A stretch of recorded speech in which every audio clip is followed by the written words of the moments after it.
नमस्कार. अनुवेद रेसिपीजमध्ये मी अमृता तुमचं मनापासून स्वागत करते.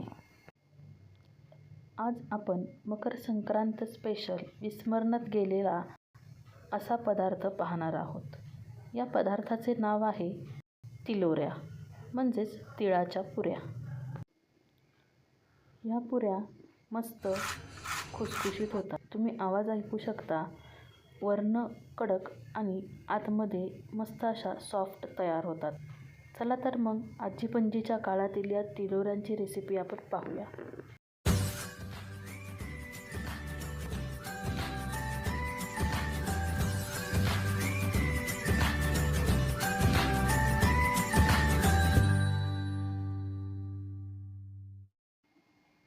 तिलोऱ्यांसाठी साहित्य काय लागणार आहे ते पाहूया. सर्वप्रथम अर्धा कप गूळ घेतलेला आहे. गूळ चिरून घेतलेला आहे.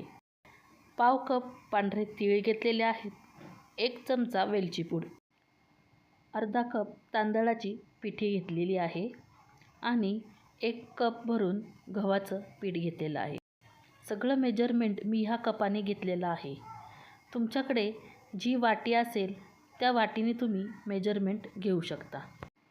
सगळ्यात आधी गूळ आपल्याला पाण्यामध्ये भिजत घालायचं आहे. गूळ संपूर्ण बुडेल एवढं पाणी घालून घ्यायचं आहे.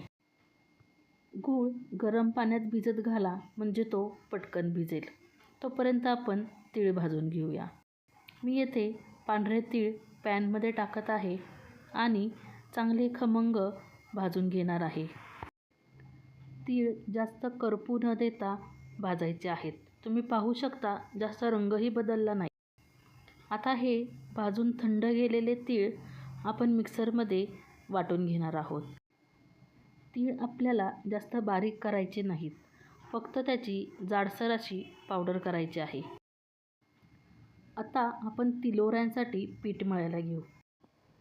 एका बाउलमध्ये 1 कप गव्हाचं पीठ घ्यायचं आहे.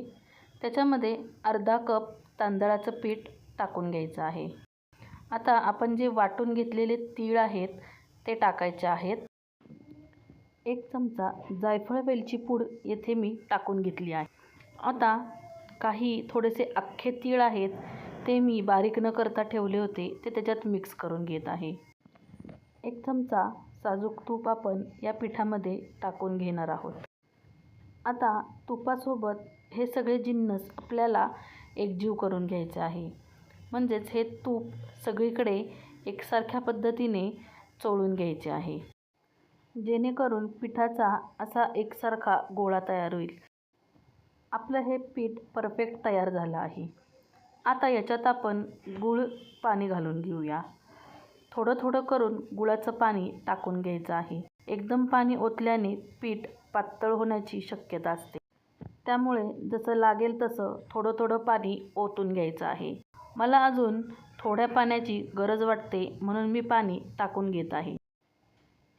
आता हे पीठ चांगल्या पद्धतीने हाताच्या साहाय्याने मळून त्याचा गोळा करून घ्यायचा आहे. पीठ आपलं चांगल्या पद्धतीने मळून झालेलं आहे. तुम्ही पाहू शकता क्रॅक कमी आहेत. दाबलं तरी क्रॅक्स पडत नाही आहेत. या टेक्स्चरचं पीठ आपल्याला मळून घ्यायचं आहे. अख्खं पाणी मला येथे लागलेलं नाही. जर एकदम पाणी ओतलं असतं तर पीठ पातळ झालं असतं. पीठ 10 मिनिटासाठी झाकवून ठेवू. तोपर्यंत पुरीची तयारी करून घेऊ. एका साईडला तेल तापायला ठेवले. पोलपटाला तेल लावून घेतलेलं आहे. पोलपटावरती पुरीचं पीठ चांगल्या पद्धतीने मळून घ्यायचं आहे आणि त्याच्यातला एक छोटासा गोळा काढून घेऊन एक मोठी पोळी लाटून घ्यायची आहे. तुम्ही पाहू शकता एक मी पोळी लाटत आहे. खूप सोपा आणि पटकन होणारा असा हा पदार्थ आहे. चला, आपली पोळी लाटून झालेली आहे. ही पोळी लाटताना जास्त जाडही लाटायची नाही आणि जास्त पातळही लाटायची नाही. तर आता ह्याच्या आपण पुऱ्या पाडून घेणार आहोत. माझ्याकडे एक छोटा ग्लास आहे, त्याने मी पुऱ्या करून घेत आहे. गोळे करून एक एक पुरी लाटली असती, पण त्याच्या कडा ह्या चिरल्या जातात. त्यामुळे मी एक मोठी पोळी करून ग्लासच्या साहाय्याने मी पुऱ्या काढून घेत आहे. तुम्हाला हव्या त्या आकाराच्या तुम्ही पुऱ्या करू शकता. पुऱ्या आपल्या तयार करून झालेल्या आहे. त्याचे जे वेस्टेज भाग आहे तो काढून टाकायचा आहे आणि पुऱ्या पुन्हा करताना वापरायचा आहे. आता ह्या तयार झालेल्या पुऱ्या आपण तळून घेऊयात. पुऱ्यांसाठी तेल हे मध्यम तापलेलं असावं, कारण की गूळ असल्यामुळे त्यांना डार्क कलर लगेच चढतो. एक एक करून तेलामध्ये पुऱ्या टाकून घ्यायच्या आहेत आणि तळून घ्यायच्या आहेत.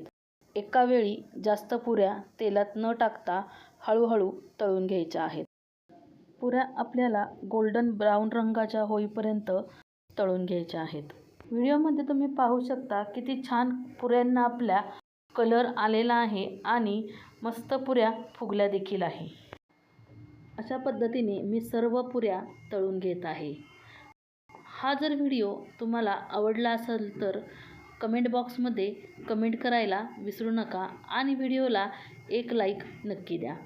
आणि माझ्या चॅनलवर जर तुम्ही नवीन असाल तर सबस्क्राईब करायला विसरू नका. तसेच बेल आयकॉन देखील टच करा, जेणेकरून माझ्या पुढच्या व्हिडिओचे नोटिफिकेशन तुम्हाला सगळ्यात आधी येईल. बघा किती सुंदर आणि सुरेख अशा तिलोऱ्या म्हणजेच तिळाच्या पुऱ्या तयार झालेल्या आहेत. खायला देखील ह्या पुऱ्या खूप खरपूस लागतात. पहा वरच्या साईडने कशी पुरी कुरकुरीत झाली आहे आणि आतल्या साईडने मस्त मऊ झालेली आहे. चला तर मग यंदाच्या संक्रांतीला हा पदार्थ तुम्ही नक्की करून बघा. चला पुन्हा भेटूया एका नवीन रेसिपीसोबत. तोपर्यंत तिळगुळ घ्या आणि गोड गोड बोला.